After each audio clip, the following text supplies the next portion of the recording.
Hello, family. I hope you are doing well. Welcome to Overcoming Narcissism in Marriage. We are looking at part 49 today, and we are in the section of understanding what narcissistic abuse is. Today, the focus is on silent treatment. One thing that the narcissist does is to switch off every now and then. Sometimes you will be with your narcissist and you ask them a question and they'll just not respond.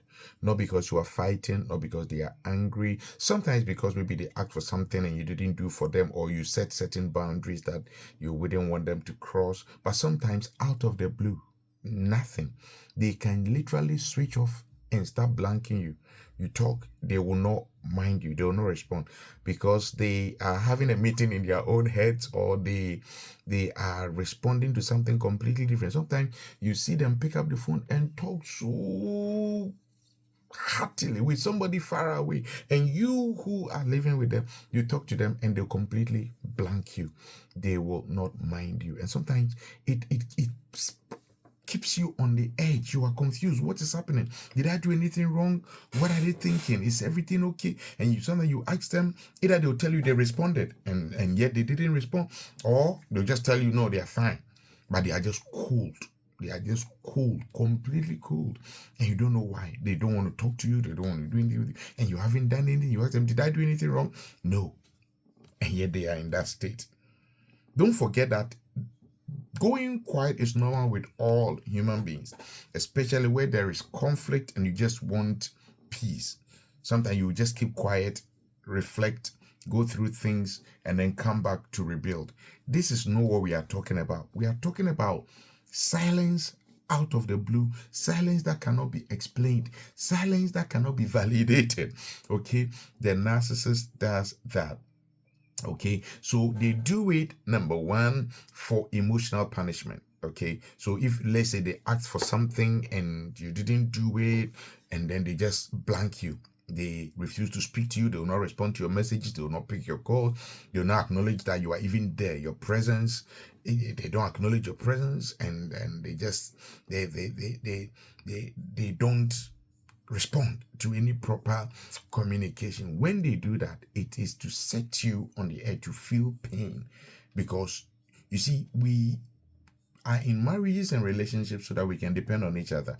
So if the person that you depend on, thinking this is a companion in life, I'm talking to them, they respond, all of a sudden they just go off like that. It punishes you, it causes pain. Okay, another thing is to unsettle you emotionally so they can use it to control you, because once they do that, the next thing you want to do is to seek to restore the relationship. You want things to normalize. That means that now you are willing to remove whatever boundaries you have set, whatever conditions you have given them, any demands you have placed.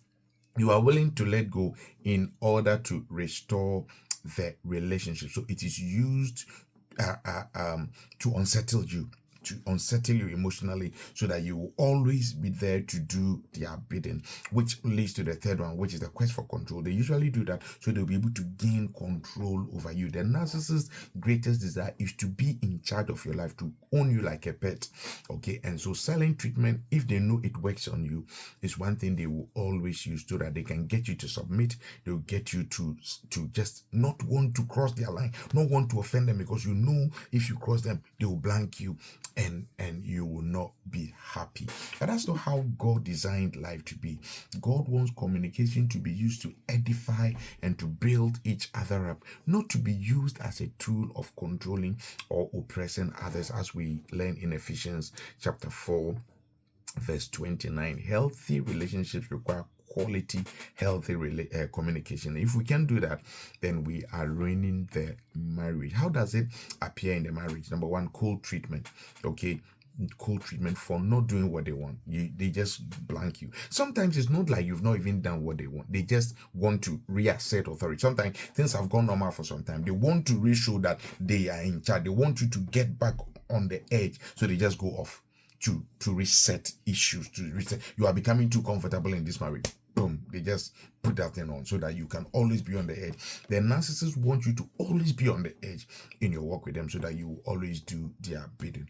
Okay, so it shows in cold treatment. Sometimes They do it for different periods of time. Sometimes for the day, sometimes just for a few minutes, sometimes for the day, sometimes it's for a whole week, sometimes for a whole month. Whenever the spirit leads, or however the spirit leads them, that is how they do it. Okay. And like I told you, number 3 is for reasserting control. So sometimes when they feel that you are becoming too comfortable, you are becoming too normal, you are becoming too happy, you are having joy, you are beginning to get your life together. You shouldn't be, your life should not be together. Your life should be about them.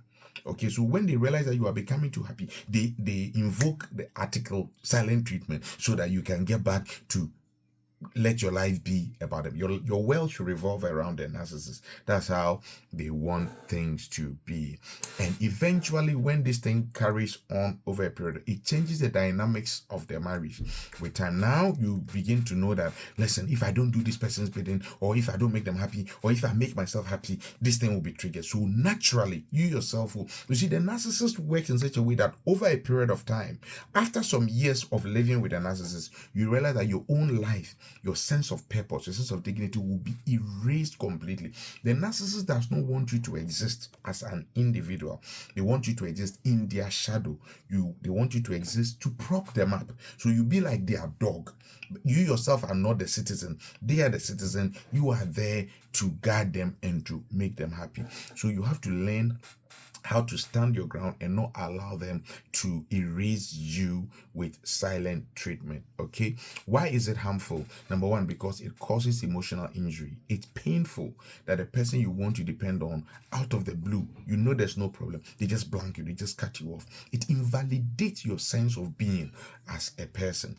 So it is not right. It triggers anxiety. You feel rejected, you feel lonely, you feel worthless. Why? How can another human being just blank me like that? For what?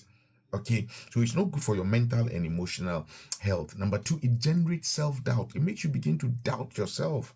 Okay, you question yourself, am I doing something wrong? Am I being unreasonable? Why don't they want to talk to me? Am I so useless that they can treat me like this? It's no good for your sense of purpose. Number 3 is that it depletes your confidence. With time, if it continues, you begin to see yourself lesser than what you actually are. Number 4 is it kills dialogue. It kills dialogue. Now, because at any point, that means that there's no dialogue. The communication in the marriage is strictly controlled by this narcissist. You talk when they want to talk, and it's stopped when they want it to stop. You cannot talk on a level ground. They control it. They decide what is talked about and when we talk. And that's no good for any healthy marriage. Number 5 is that it breaks trust. It breaks trust, okay? Because an intimacy, your trust is where two agree together.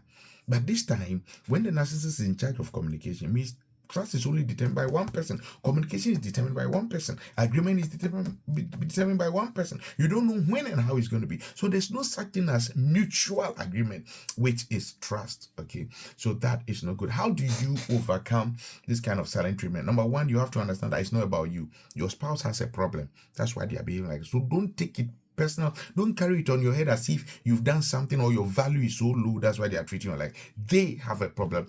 It's not about you. Number 2, don't fall into the trap. Don't go chasing them, trying to please them. When they go into that, leave them on their own. Let them just stay there. Whenever they are ready to talk, they will come back. Number 3 is to maintain a very strong walk with God for emotional and mental stability, so that you don't get tossed about by every wind of doctrine, by the changes in their moods. Number 4, seek wise counsel from people who understand these kind of things, so that they can help you to reassert your feet where they belong. Number 5, fill your time with meaningful routines. Have your own timetable for the day, so that when one person decides they will not talk to you, your world doesn't come to an end. Have a job. Have your exercise routines, reading routines, prayer routines, all sort of things, so that your day is filled with or without them.